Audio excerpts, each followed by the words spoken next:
नमस्कार दोस्तों, कृषि जागरण के YouTube चैनल में आपका स्वागत है। आज पूरे देश में प्रदूषण बढ़ने से ग्लोबल वार्मिंग का खतरा काफ़ी बढ़ गया है। इसके साथ ही तरह तरह के मिलावटी फल सब्जियों का सेवन करने से स्वास्थ्य संबंधित बीमारियां लोगों की सेहत पर बुरा असर डाल रही हैं। लेकिन देश में कुछ लोग ऐसे भी हैं जो पर्यावरण के प्रति लोगों को जागरूक करने के लिए अहम भूमिका निभा रहे हैं। जी हाँ, हम बात कर रहे हैं एक ऐसे ही व्यक्ति प्रवीण मिश्रा की, जिन्होंने लोगों को पर्यावरण के प्रति जागरूक करने के लिए छत पर बागवानी या नर्सरी की शुरुआत की है। छत पर बागवानी के जरिए किसी भी प्रकार की फल, सब्जी, फूल व औषधीय पौधे उगाए जा सकते हैं। इससे न केवल आप बढ़ते प्रदूषण से बच सकते हैं, बल्कि मिलावटी खाने से भी बचा जा सकता है। आइए जानते हैं इसकी पूरी प्रक्रिया के बारे में कि किस प्रकार आप किचन से निकलने वाले वेस्ट के उपयोग से छत पर बागवानी कर सकते हैं। सबसे पहले तो ज़रूरत है कि एक प्लानिंग होना चाहिए। छत के में शहर में जगह कम होती है, तो हमें ये भी प्लान करना है कि मिनिमम 50 गज का यदि जगह आपके पास है तो उन 50 गज के छत में हम ये प्लान कर सकते हैं। और इस कड़ी में सबसे पहले जो ज़रूरत होती है वो समझने की है कि हम पौध कैसे जमाएंगे। सभी तरह के फसलों के लिए पौध नहीं जमाई जाती है। कुछ पौध फसलों की डायरेक्ट जमती है, कुछ हमारे पास इस तरह की सीडलिंग ट्रे होती है और इस सीडलिंग ट्रे में हम जमाते हैं। सीडलिंग ट्रे में जमाने से पौध एक नर्सरी पौध की तैयार होती है। और सीडलिंग ट्रे में किस तरह के पौधे हम डालते हैं, आपको जानकारी शेयर कर रहा हूँ कि जिसमें फूल आ रहा हो, फूल से फल बन रहा हो, इस टाइप की जो चीज़ें होंगी उनको आप सीडलिंग ट्रे में डाल सकते हैं। साथ में जो भी आपके पास लीफी वेजिटेबल्स हैं, जैसे साग है, साग से रिलेटेड बनने वाली जो चीज़ें हैं, उनको आप डायरेक्ट सोइंग करते हैं। उनके बीज को आप डायरेक्ट पॉट में डालते हैं। यदि आप शहर में हैं, दिल्ली जैसे महानगरों में है, तो बहुत आसानी से आपके पास कोकोपीट अवेलेबल है। ये एक नारियल का बुरादा होता है और ये नारियल का बुरादा बहुत आसानी से मिल जाता है मार्केट में। ये कंप्रेस्ड वे में भी आता है, ऐसे लूज में भी आता है, तो आप इस नारियल के बुरादा को ले सकते हो। नारियल बुरादा हमें जो लेना है उसका रेशियो मैं बता रहा हूँ आपको, आप नोट भी कर सकते हैं।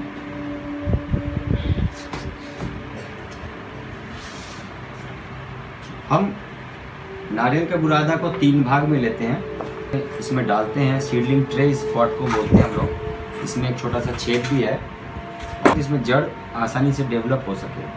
हमने 3 भाग ये नारियल का बुरादा लिया है।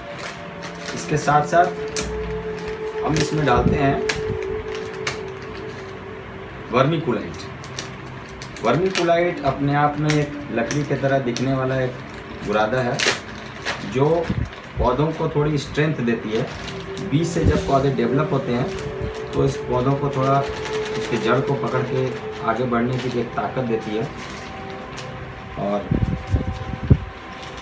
ये एक देख सकते हैं आप, ये वर्मीकूलाइट है। एक बार वर्मीकूलाइट कर लेते हैं हम लोग।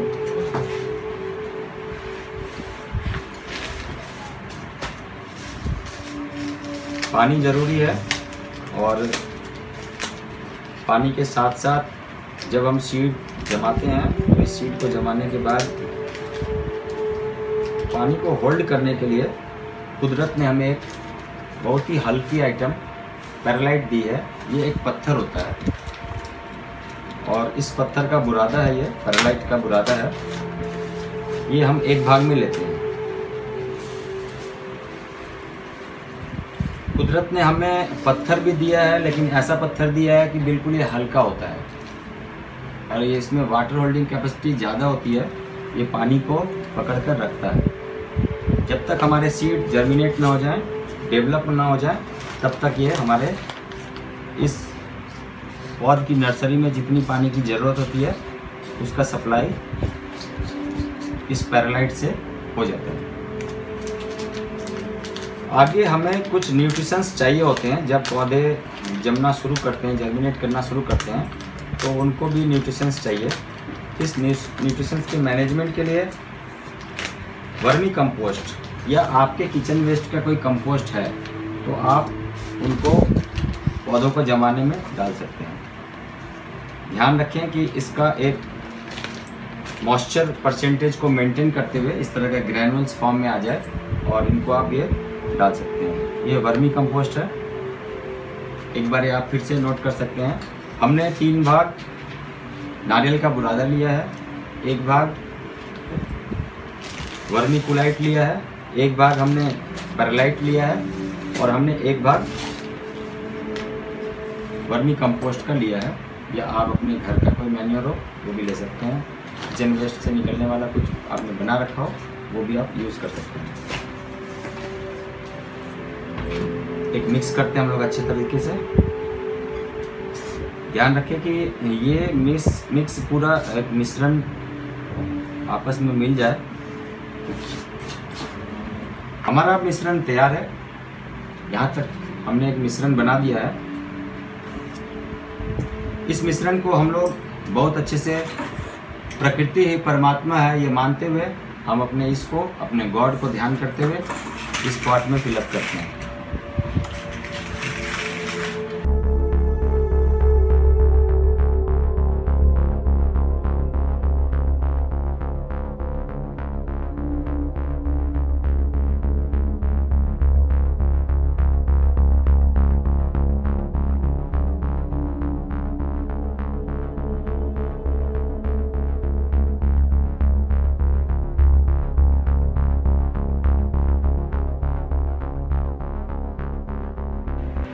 हमारा अंगूठा ये हमें कॉन्ग्रेचुलेट करता है, सफलता की ओर ले जाता है और ये अंगूठा बहुत काम का है। तो आप चाहें तो 1 या 2 अंगूठा जैसे भी आपको लगे, समय मैनेजमेंट करना हो तो दोनों कर सकते हैं। अदरवाइज़ बीज के साइज़ के अकॉर्डिंग आपको एक जगह बनाना होता है।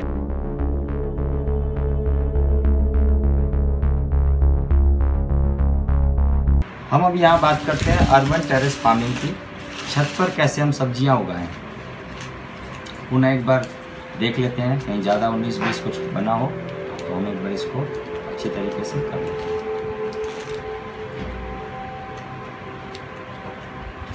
एक जानकारी और शेयर कर रहा हूँ आपसे। हमें अपने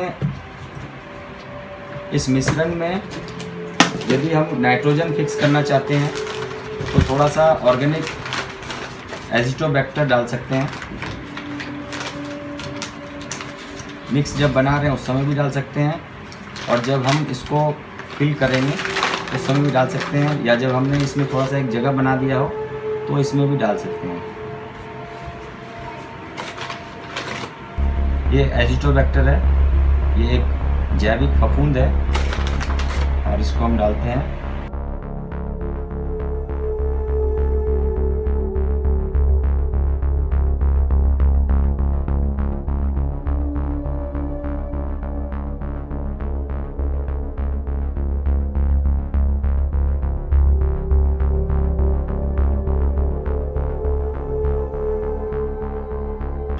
हमारे पास एक और जैव फफूंद है, इसका नाम है ट्राइकोडर्मा।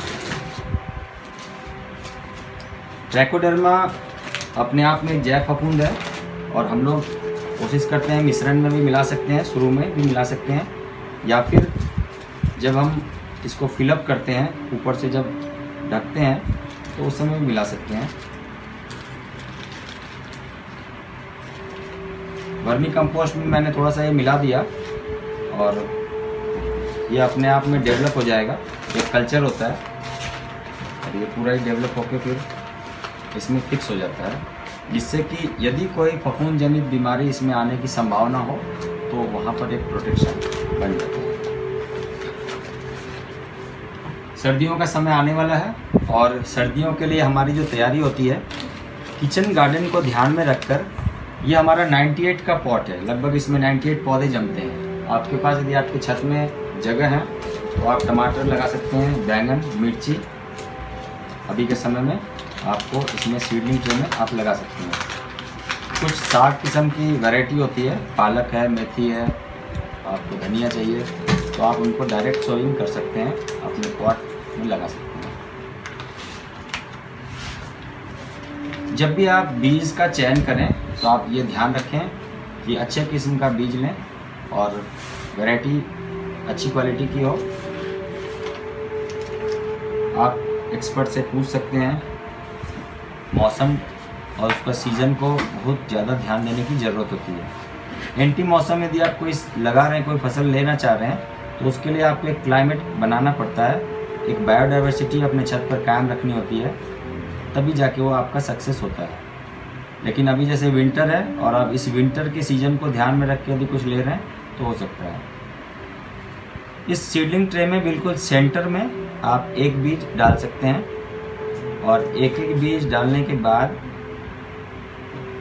आप बिल्कुल सेंटर में इसको डालें। डालने के बाद इसको एक ढकना होता है, मैं भी आपको दिखाऊंगा इसको कैसे ढक सकते हैं। यदि आपका छत 50 गज या उससे ज़्यादा है तो आप 20 टमाटर लगा सकते हैं, 5 मिर्च लगा सकते हैं, 10 बैंगन लगा सकते हैं, 2 से 4 पॉट साग की लगा सकते हैं, 1-2 धनिया लगा सकते हैं, 1-2 आप मेथी लगा सकते हैं और लेट्यूस लगा सकते हैं, ब्रोकली लगा सकते हैं, गोभी लगा सकते हैं और विंटर सीजन में जो भी फसल होती है वो लगा सकते हैं। साथ ही कुछ औषधीय पौधे भी आप लगा सकते हैं। औषधीय पौधे आप ला सकते हैं, बाज़ार में सीड्स तैयार होते हैं और उनको सीड लाकर आप इस तरह से सीडलिंग कर सकते हैं।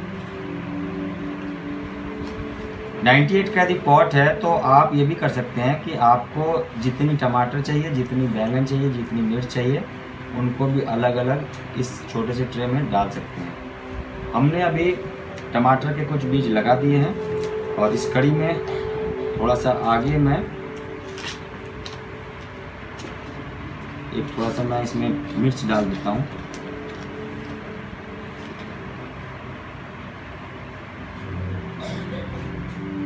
ध्यान रखना है आपको कि बिल्कुल सेंटर पोजीशन पे आए तो पौध बहुत ही अच्छा चलता है।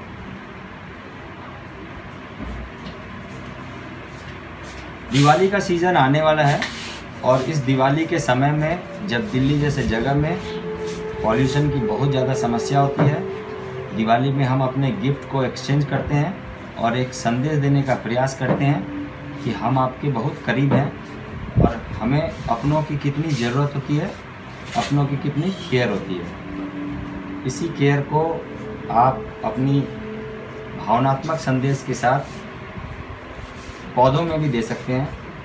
पौधे सजीव होते हैं और जिन लोगों को पौधों से लगाव है, यदि आपने उन तक एक बार भी पौधे पहुंचा दिए तो मेरा अनुभव ये कहता है कि वो पौधों को देखकर और ज़्यादा खुश होते हैं।